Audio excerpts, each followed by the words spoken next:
সেপ্টেম্বর-অক্টোবর থেকে ধাপে ধাপে শুরু হচ্ছে স্থানীয় সরকার নির্বাচন। ইউনিয়ন পরিষদ নির্বাচন দিয়ে শুরু হবে ভোট। এরই ফাঁকে হতে পারে সিটি নির্বাচনও। এর মধ্যে প্রস্তুতি এগিয়ে নিয়েছে নির্বাচন কমিশন। রক্তপাতহীন ও সুষ্ঠু নির্বাচন নিশ্চিতে সর্বোচ্চ ব্যবস্থা নেওয়ার প্রতিশ্রুতি সাংবিধানিক প্রতিষ্ঠানটির। জুলাই বিপ্লবের পর থেকে বর্তমানে ইউনিয়ন পরিষদ ছাড়ার সব পর্যায়ের স্থানীয় সরকার প্রতিষ্ঠান চলছে প্রশাসক দিয়েই। সংসদে স্থানীয় সরকারের সংশোধিত আইন পাশের পর নির্বাচন কমিশন আচরণ বিধি চূড়ান্ত করার কাজ করছে।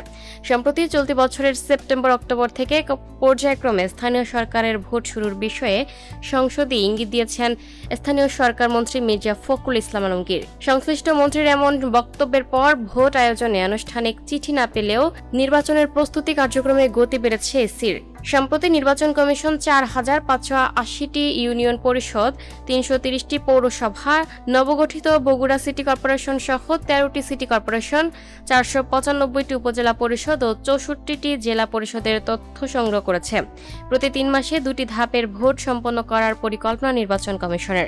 ইসি সচিব আক্তার আহমদ বলেন, নির্বাচন করার জন্য কিছু জিনিস লাগে। সেগুলো হলো ভোটার তালিকা, বাক্স, সিল, গালা, বস্তা ইত্যাদি।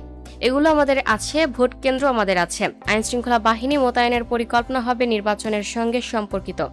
দলীয় প্রতীক ছাড়া স্থানীয় সরকার নির্বাচনের আচরণ বিধিমালায় নতুন খসড়ার উপর রাজনৈতিক দলগুলোর মতামত জানতে ৩০শে জুন পর্যন্ত সময় দিয়েছে ইসি। ইউপি নির্বাচনের মাধ্যমে স্থানীয় সরকারের ভোটের প্রক্রিয়া শুরুর আশা করছে কমিশন।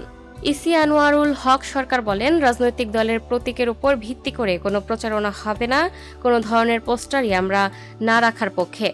সেপ্টেম্বর-অক্টোবর থেকে নির্বাচনের প্রস্তুতি আছে। ইসি আব্দুর রহমান এল মাসুদ বলেন, ইভিএম ব্যবহার হবে না, আমরা ইউনিয়ন পরিষদ নির্বাচন দিয়েই শুরু করব। প্রধান নির্বাচন কমিশনার এএমএম নাসির উদ্দিনও মে মাসে এক অনুষ্ঠানে রক্তপাতহীন নির্বাচনের বিষয়ে নিজেদের অবস্থান পুনর্ব্যক্ত করেন। Lucky Akter, up to date news, Dhaka.